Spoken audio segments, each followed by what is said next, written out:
ये है खबरों की खबर और आप देख रहे हैं खबरों की खबर टीवी। हाँ जी साहब, बताइए आपको क्या परेशानी है?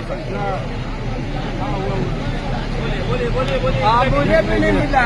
हज कमेटी ऑफ इंडिया जितनी पैसे लेते हैं हम हाजियों के लिए, यहाँ पर इंतजाम करने के लिए, ट्रैवल के लिए, स्पाइस जेट जैसा फ्लाइट हम लोगों को मिलता है, खाने पीने का इंतजाम, आपके अजीजिया में ठहराने का इंतजाम, अगर उसको देखा जाए तो बहुत ही खराब है।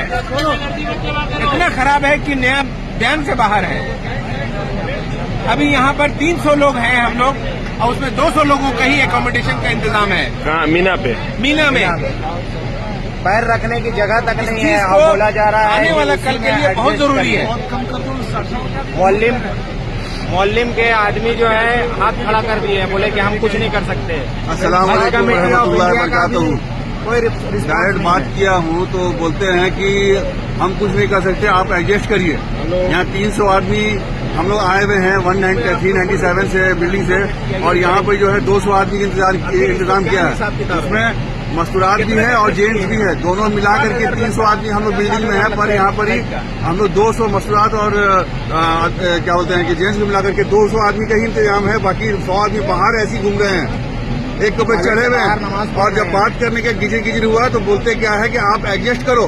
पहले तो बोले काउंटिंग करो। आज आए हम अपने ऐसे जो इंस्पेक्टर के साथ, तो उनको हज इंस्पेक्टर के साथ काउंटिंग करवा दिए। काउंटिंग करवाने के बाद सब लिख लिए, बोले कि ठीक है। तो लोग बोलते हैं कि आप एडजस्ट करो। 100 सीट कम है। आप कुछ बोलना लोग चाहेंगे? इतने परेशान हैं कि बाथरूम के बाहर नमाज पढ़ना पड़ रहा है। दिन भर चिलचिलाती धूप में मजबूर लोग खेमे के बाहर धूप में बैठ करके गुजारा कर रहे हैं। हज कमेटी ऑफ इंडिया जो हमसे पैसे लेती है, अभी लगभग 3,60,000 के आसपास लिए है हज कमेटी ऑफ इंडिया। उसका क्या इस्तेमाल करती है ये कभी बताया भी नहीं जाता है। इंशाअल्लाह हम लोग सब जब वापस आएंगे इंडिया तो एक PIL जरूर फाइल करेंगे हज कमेटी ऑफ इंडिया के खिलाफ।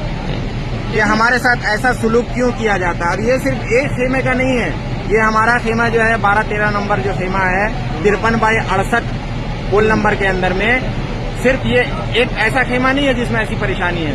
सारे खेमों में किसी में 50 बेड कम है, किसी में 25 बेड कम है, किसी में 30 बेड कम है। लेडीज में भी यही प्रॉब्लम है।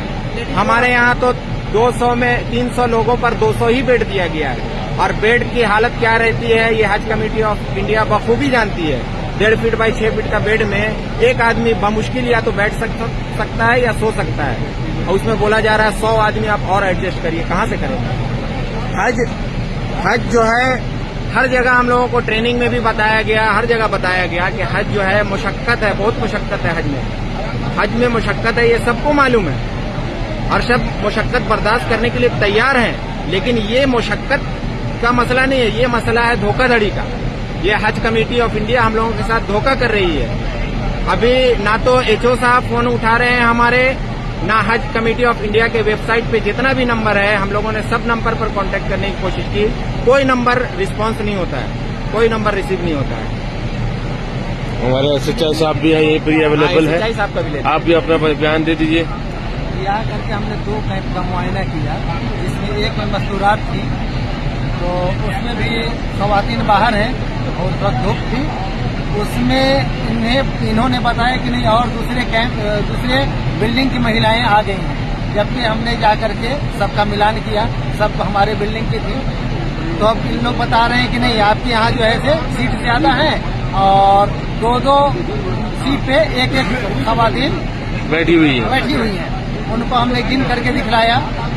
गिनती करने के बाद कुल 72 सीट 72 बेड संख्या 13 नंबर संख्या कैंप नंबर 13 में कुल 72 सीटें।